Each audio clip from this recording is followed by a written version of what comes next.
I say this to my kids, that each of us is put on this planet with a purpose. And to fulfill that purpose is to ignite the spark of creativity within us and give meaning to our lives.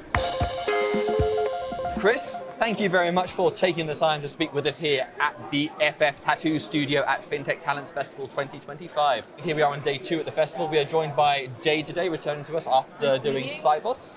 We're going to be doing your company logo, and we're going to go for it just on here. Yeah, I think so. And you are the founder. Yeah. Why did you, as Chris, found this company? I see. So it's not just a gap in the market, it's the personal motivation. Yeah. So I'm an engineer, first and foremost. That's it, no more questions. That's that. But I really do see myself as a first principles engineer, and I want to bring the very best in technology forward to deliver value in business situations. I spent a lot of time in big companies like Yahoo. Do you remember Yahoo? Of course.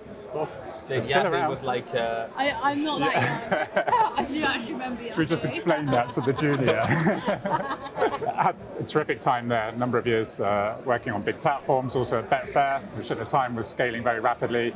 So for me, it's about identifying high caliber people, collaborating with them to form high performing teams, and then to deliver value for the business, whatever that business happens to be. So that was kind of the Zenitech vision. And then I partnered up with my co-founder, he's more of a commercial guy, and off we went. What is the problem out there that you're trying to solve? The problem is demystifying technology in many ways. It's not just delivery, it's not just services and things. Of course, we do all of the services and the R&D and the consulting and things that you would expect, but it's demystifying that and it's unraveling it for people who may not necessarily understand how to make sense of what the technology people are talking about. And until you can do that, you're not going to get business value from it. So it's going back to that initial problem again. I don't see a difference, rightly or wrongly, between an engineer and an entrepreneur. I think there's very similar goals across the board. I absolutely agree. I think I often say this to my kids, that each of us is put on this planet with a purpose. And to fulfill that purpose is to ignite the spark of creativity within us and give meaning to our lives. So I think we as humans are here to create things. It doesn't matter what it is. It can be a tattoo on someone's skin. It could be something really amazing through technology. It might be music or a piece of art. But we all have an opportunity to create something and to leave something on this planet for other people to enjoy. For me, that's the meaning of life. So bringing that into our domain, into technology, and creating things and finding the opportunity to build new experiences and new technologies and new platforms and bring them to life. That's an absolute joy to do that over and over and over again. We do it for a range of companies in all sectors. We do it in banking or in education or in healthcare or in defense.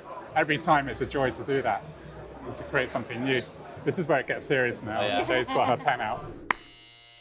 How did you solve that 2 pizza problem? One step at a time. I don't think there's a magic formula for that. I don't think there's one recipe where if you deploy this solution, it's just going to work for you. It looks cool, right? Yeah, it is really cool. I don't know if you remember the whole Spotify formation that they put out, and that was I think that was their answer to this problem. But then even they came back and said, don't do it. It doesn't work, and it didn't work for us either. It is all about people, and different formations work depending on the nature of the technology or the nature of the problem, what they're working on. We have some engagements with 7 or 8 teams, or sometimes working together on a single program of work. Right? So you've got 14, 16 pizzas to cope with there, to continue the metaphor. You need good program structures, good governance models.